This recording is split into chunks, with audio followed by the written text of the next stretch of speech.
사울의 군 사령관 넬의 아들 아브넬이 이미 사울의 아들 이스보셋을 데리고 마하나임으로 건너가 길르앗과 아술과 이스라엘과 에브라임과 베냐민과 온 이스라엘의 왕으로 삼았더라. 사울의 아들 이스보셋이 이스라엘 왕이 될 때에 나이가 40세이며 2해 동안 왕 위에 있으니라.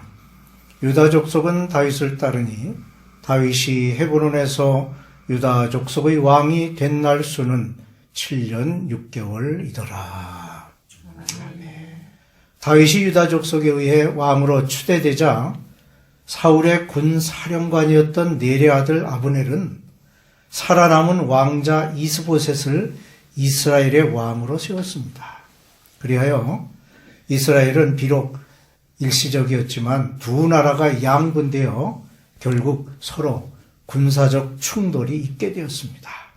하나님께서 친히 기름 부어 세우신 이스라엘의 초대왕 사울이 죽게 되자 다윗이 왕 위를 계승해야 하는 것은 당연한 일이었습니다. 그러나 언제나 사실을 사실로 받아들이지 않으려는 어리석고 사악한 무리가 있습니다.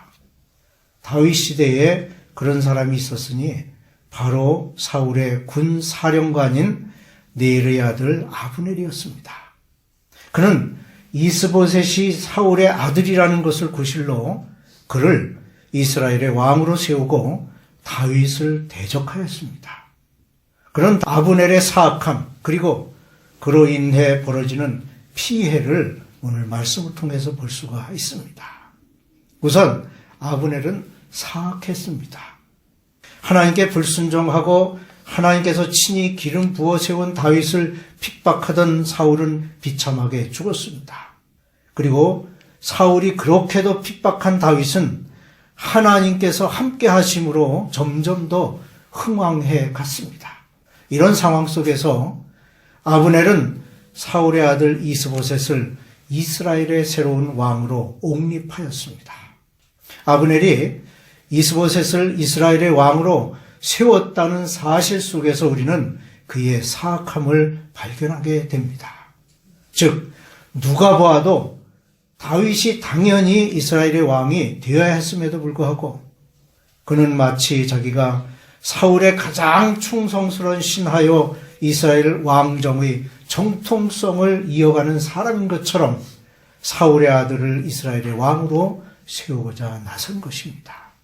그는 자기의 권력에 대한 욕구와 사악함을 충성심과 정통성으로 위장하고 그러한 사악한 행위를 정당화하였던 것입니다.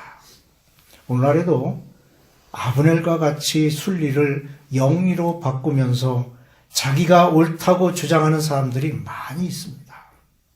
특히 지식이 많고 커다란 권력을 가진 사람들에게서 이러한 모습을 많이 보게 되는데 그들은 자기들이 가진 지식과 권력을 이용하여 자기의 불의와 부당함을 교묘하게 위장합니다. 그리하여 약하거나 정당한 일을 하는 사람들을 억압하고 핍박합니다. 참으로 적반하장도 이만저만이 아닐 수 없습니다. 그 다음 다윗의 인내가 있습니다. 우리는 여기서 보이지 않는 다윗의 아픔을 읽을 수 있습니다. 그는 이미 오래전에 하나님으로부터 사무엘을 통하여 이스라엘의 왕으로 기름 부음을 받았습니다. 그러나 그 당시에는 사울이 살아있었기 때문에 왕위에 오를 수가 없었습니다. 그래서 그는 오랜 세월을 인내와 기다림 속에서 보내야 했고 이제 오랜 기다림 끝에 사울이 죽자 드디어 자신이 왕위에 오를 시기가 되었습니다.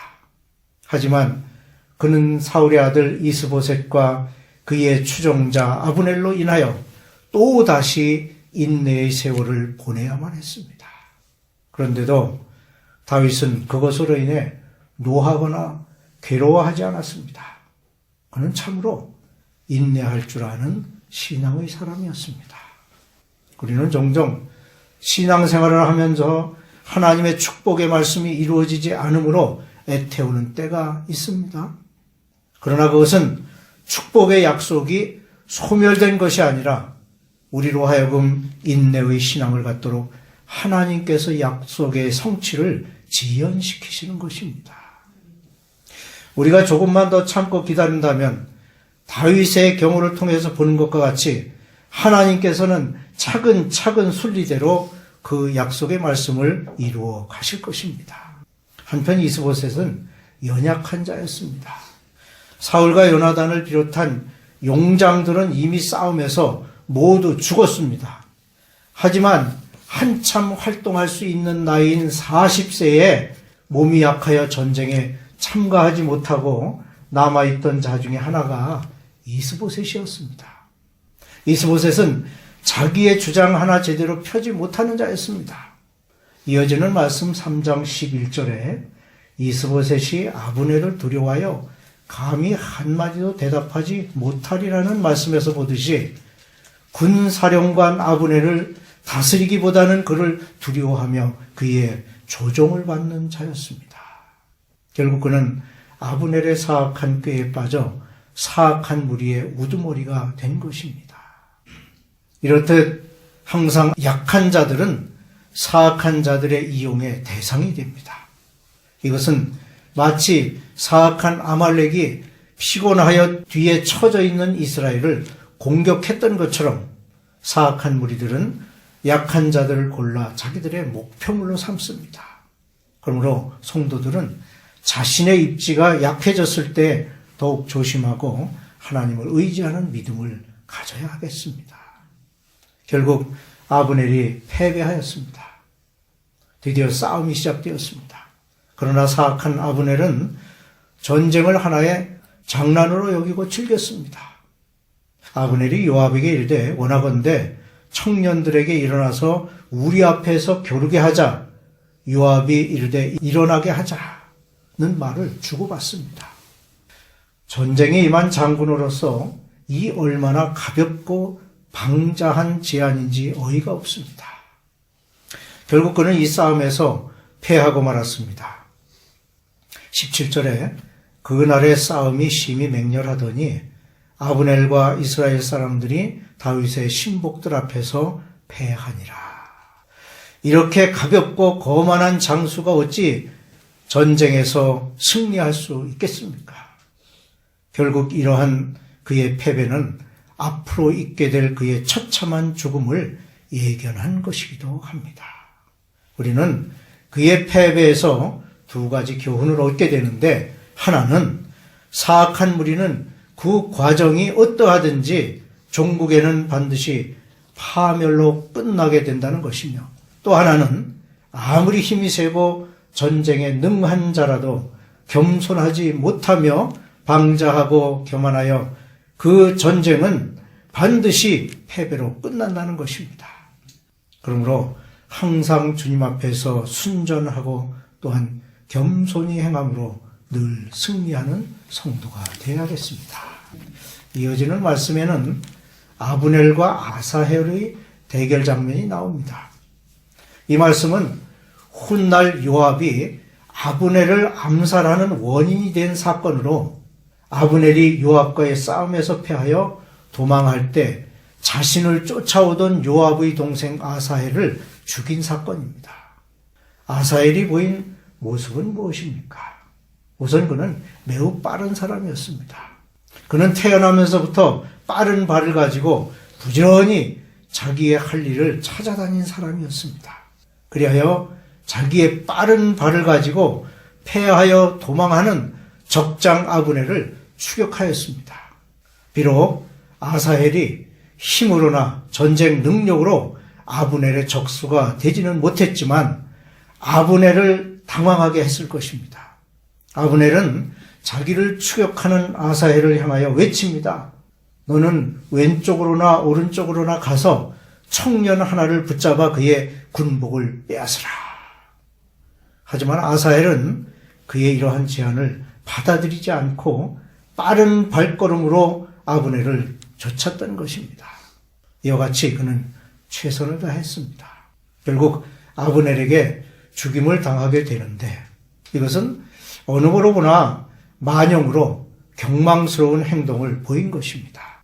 하지만 그는 최선을 다함으로 성실함을 보인 사람이었습니다.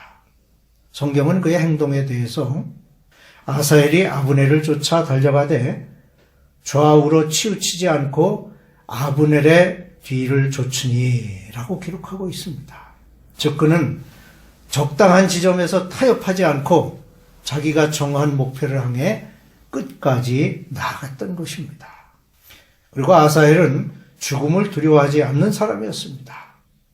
흔히 머리를 써서 살아가는 사람들은 자기의 안위를 위해 비겁하게 행동하는 경우가 많습니다. 그들은 급한 상황이 있게 되면 우선 자기의 위신과 체면을 세워줄 명분을 찾기에 빠르게 움직입니다. 그리고 자기의 목숨이 관련된 경우 아예 손을 놓아버리는 비굴함을 보이기도 합니다. 하지만 아사헬은 그렇게 하지 않았습니다. 그는 자기보다 한 수 위인 상대를 택했습니다. 그는 자기가 아브넬을 잡기만 하면 다윗의 왕국이 평안을 되찾고 하나님의 은혜로 나라가 흥왕하게 될 것을 알았습니다. 그렇기 때문에 그는 죽음을 두려워하지 않고 아브넬과 상대하려 했던 것입니다. 진정한 신앙인은 아사엘과 같이 죽음을 두려워하지 않습니다. 왜냐하면 우리는 사나 죽으나 주님의 것이기 때문입니다. 한편 아브넬은 인간의 생명보다도 체면을 중시한 사람이었습니다. 아브넬이 다시 아사엘에게 이르되 너는 나 쫓기를 그치라. 내가 너를 쳐서 땅에 엎드러지게 할 까닭이 무엇이냐? 그렇게 하면 내가 어떻게 네 형 요압을 대면하겠느냐고 말합니다. 처음부터 아브넬은 인간 생명의 존귀함에는 관심이 없었습니다. 그의 최대의 관심은 오로지 권력과 명예와 체면에 있었습니다.